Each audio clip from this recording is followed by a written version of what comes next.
Hello viewers, আপনাদের সবাইকে স্বাগতম জানাচ্ছি। আমি আনিসুল ইসলাম।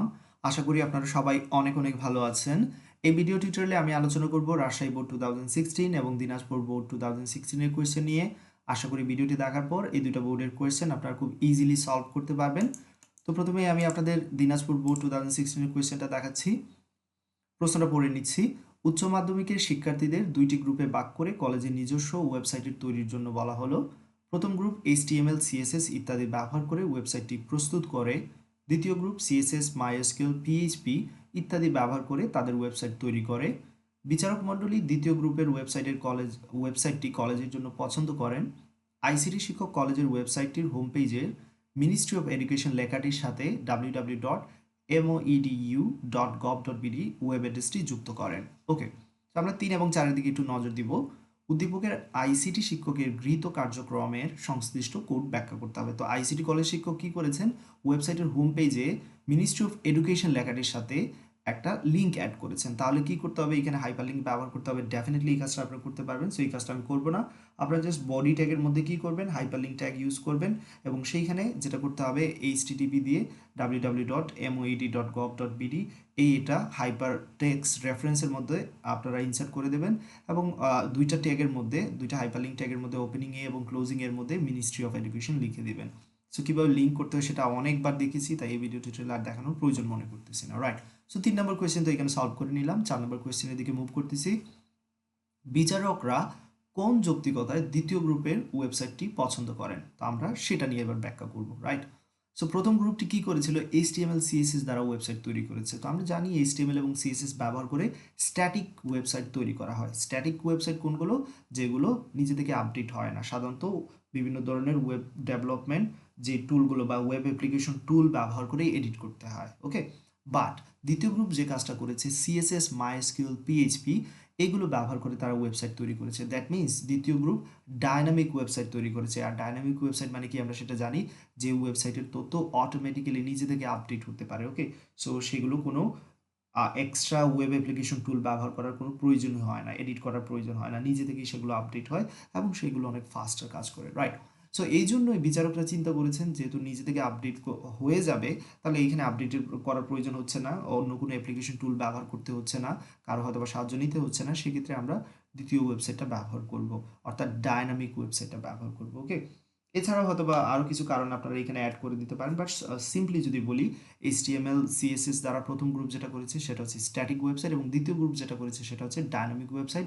এবং ডায়নামিক ওয়েবসাইট, যদিও ডায়নামিক ওয়েবসাইট একটু তৈরি করতে টাকা বেশি খরচ হয়, বা ডায়নামিক ওয়েবসাইটের তথ্য যেহেতু নিজে থেকে আপডেট হয় বা রেগুলারলি আপডেট করা যায় খুব সহজেই, সেক্ষেত্রে দ্বিতীয় ওয়েবসাইটটাই এখানে বিচারকরা ব্যবহার করেছেন। শুধুমাত্র তথ্য নিজে থেকে পরিবর্তন হতে পারে বা আপডেট হতে পারে সেই জন্যই। ওকে, রাইট, সো এই ছিল এখানের ব্যাখ্যা।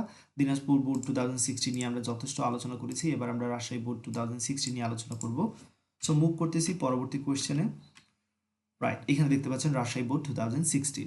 আমি কোয়েশ্চেনটা পড়বো, তার আগে কোয়েশ্চেনটা একটু বড় করে নিচ্ছি যাতে করে আপনারাও দেখতে পারেন। রাইট, আলো সোপান বিদ্যালয় কর্তৃপক্ষ একটি ওয়েবসাইট তৈরির জন্য কথা ভাবছে। হোম পেজে ক্যাম্পাস.jpg নামক একটি ছবি, লক্ষ্য রাখবেন ক্যাম্পাস.jpg নামক একটি ছবি, ইনফরমেশন টেকনোলজি, ফিজিক্যাল সায়েন্স এবং বায়োলজিক্যাল সায়েন্স শাখাগুলোর ক্রমানুবর্তী তালিকা। ক্রমানুবর্তী তালিকা মানে হচ্ছে একটা লিস্ট, যেটা হচ্ছে অর্ডার লিস্ট। ওকে, ফাইন। এবং নোটিশ বোর্ড নামে একটি লিঙ্ক থাকবে। সুতরাং একটা ইমেজ থাকবে, 3টা দেখতে পাচ্ছি অর্ডার লিস্টের মধ্যে থাকবে এবং একটা হাইপার লিঙ্ক থাকবে নোটিশ বোর্ড নামক। ওকে, কর্তৃপক্ষ একটি সফটওয়্যার ফার্মের 3জন বিশেষজ্ঞকে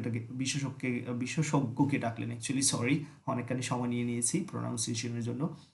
রাইট, বিশেষজ্ঞ দল দুই ধরনের সমাধান দিলেন।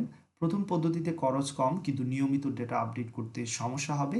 দ্বিতীয় পদ্ধতিতে খরচ বেশি কিন্তু নিয়মিত ডেটা আপডেট করা যাবে। ওকে, 3 নাম্বার কোয়েশ্চেন, উদ্দীপকে উল্লেখিত হোম পেজ তৈরির জন্য HTML কোড লিখতে হবে। সো HTML কোডে আমি লিখবো না, আমি জাস্ট বলে দিচ্ছি HTML কোডে কি করতে হবে। আপনাকে বডির মধ্যে অবশ্যই ইমেজ অ্যাড করতে হবে, সোর্স দেয়াই আছে। তারপর একটা অর্ডার লিস্ট তৈরি করতে হবে যেখানে ইনফরমেশন টেকনোলজি থাকবে, ফিজিক্যাল সায়েন্স থাকবে এবং বায়োলজিক্যাল সায়েন্স থাকবে। তারপরে একটা হাইপারলিঙ্ক তৈরি করবেন যেখানে হাইপারলিঙ্কের মধ্যে থাকবে নোটিশ বোর্ড। ওকে, সো হাইপারলিঙ্কের রেফারেন্সে কি দেবেন সেটা আপনাদের ইচ্ছা, whatever you can give here. Okay, যে কোনো কিছু এখানে একটা URL লিখে রেখে দিতে পারেন। ওকে, এবার আসি 4 নম্বর কোয়েশ্চেনে। বিশেষজ্ঞ দলের সমাধান দ্বয়ের মধ্যে কোনটি আলোর সোপান বিদ্যালয়ের জন্য উত্তম? ওকে, সো এখানে প্রথম যে দলটা বলল যে তারা কি বলল, প্রথম পদ্ধতিতে খরচ কম কিন্তু নিয়মিত ডাটা আপডেটে সমস্যার সমাধান করতে সমস্যা হবে। আচ্ছা, তো তারা যেই এখানে ওয়েবসাইটটির কথা বলতেছে সেটা হচ্ছে স্ট্যাটিক ওয়েবসাইট। স্ট্যাটিক ওয়েবসাইট তৈরি করতে জাস্ট HTML, CSS এর প্রয়োজন হয়। তো এটার খরচ কম কিন্তু নিয়মিত ডাটা আপডেটে অবশ্যই সমস্যা হবে। কারণ আগেই বলেছি আমরা এখানে বিভিন্ন ধরনের ওয়েব অ্যাপ্লিকেশন টুল ব্যবহার করে এডিট করতে হবে, যেটা অনেকটা ঝামেলার। বাট দ্বিতীয় পদ্ধতিতে খরচ বেশি, অর্থাৎ ডায়নামিক ওয়েবসাইট তৈরি করার কথা এখানে বলা হচ্ছে, যে এখানে ডাটা আপডেট করতে তেমন সময় লাগবে না এবং ঝামেলাও হবে না। সো এবার প্রশ্ন হচ্ছে কোন ধরনের ওয়েবসাইটটা ব্যবহার করা উচিত আলো সোপান বিদ্যালয়ের জন্য। অ্যাকচুয়ালি আলো সোপান বিদ্যালয়ের ওয়েবসাইট যেটা আমরা সাধারণত জানি স্কুল কলেজের ওয়েবসাইটগুলো তেমন একটা আপডেটের প্রয়োজন হয় না এবং এখানে ইউজারের সংখ্যা অনেক কম থাকে। সেক্ষেত্রে আসলে প্রতিষ্ঠানটির জন্য স্ট্যাটিক ওয়েবসাইট ব্যবহার করাই যুক্তিসম্মত হবে, অর্থাৎ প্রথম যে পদ্ধতি সেটা ইউজ করা বেটার হবে। Okay, so this is my own opinion. আপনাদের যদি অন্য কোনো মতামত থাকে আপনারা সেটা ইউজ করতে পারেন, রাইট? সো এই ভিডিও টিউটোরিয়াল এতটুকু থাকবে। ইনশাআল্লাহ পরবর্তী ভিডিও টিউটোরিয়ালে অন্য একটা বোর্ডের কোয়েশ্চেন নিয়ে আলোচনা করব। সো ফার যতটুকু আলোচনা করেছি কেমন লেগেছে আপনাদের অবশ্যই জানাতে বলবেন। সবাই ভালো থাকবেন, সুস্থ থাকবেন এবং HTML এর উপর আমার অনেকগুলো ভিডিও তৈরি করা আছে, একেবারে পুরো চ্যাপ্টারের উপর বিস্তারিত আলোচনা করা আছে। কোনো কিছু কিন্তু আমি মিসিং করি নাই সো ফার যতদূর আমার মনে আছে। ওকে, সো ভিডিওগুলো দেখার পর আপনার যে কোনো ধরনের কোয়েশ্চেন আসুক HTML রিলেটেড, 100% ইনশাআল্লাহ আপনারা আলোচনা করতে পারবেন। তাই অবশ্যই ভিডিওগুলো দেখার জন্য আমার চ্যানেলে চলে যাবেন। আইসিটি, এইচএসসি অথবা সামথিং লিখে সার্চ দেন, আনিসুল ইসলাম আইসিটি লিখে সার্চ দেন, পেয়ে যাবেন ভিডিও সবগুলা। এবং প্রতিটা ভিডিও দ্বারা অনুযায়ী দেখতে থাকুন, অর্থাৎ প্রতিটা ভিডিওর পাশে যে নাম্বার দিয়ে থাকি অবশ্যই একটা সিরিয়াল মেনটেন করে আমি দিয়ে থাকি। তো একেবারে প্রথম থেকে ভিডিওগুলো দেখার চেষ্টা করুন, তাহলে প্রতিটা টপিক আমি 100% বলে দিতে পারি, আপনারা ইনশাল্লাহ খুব সহজেই বুঝতে পারবেন। এবং আরেকটা বিষয় লক্ষ্য রাখবেন, এতগুলো ভিডিও দেখে আপনার ভয় পেয়ে যাবেন না, প্রতিটা ভিডিও কিন্তু এত লং টাইমের না। ওকে, আমি অনেকগুলো এক্সাম্পল অ্যাড করেছি যাতে করে আপনারা খুব ভালোভাবে বুঝতে পারেন। ওকে, সো দেখবেন একটা ভিডিও দেখার পর অন্য ভিডিওগুলো দেখতে এত সময় আপনাদের লাগবে না, কারণ টপিকগুলো অলরেডি আপনারা জানেন, কিন্তু অনেকগুলো উদাহরণ আমি ব্যবহার করতেছি, সেই জন্য হয়তো এতগুলো ভিডিও হয়েছে। ওকে, তো সবাই ভালো থাকবেন, সুস্থ থাকবেন এবং প্লিজ কমেন্টের মাধ্যমে জানিয়ে দিবেন ভিডিওটি কেমন লেগেছে। ডেফিনেটলি ভিডিওটিতে লাইক দিতে ভুলবেন না এবং আমার চ্যানেলে সাবস্ক্রাইব করতে ভুলবেন না। আল্লাহ হাফিজ।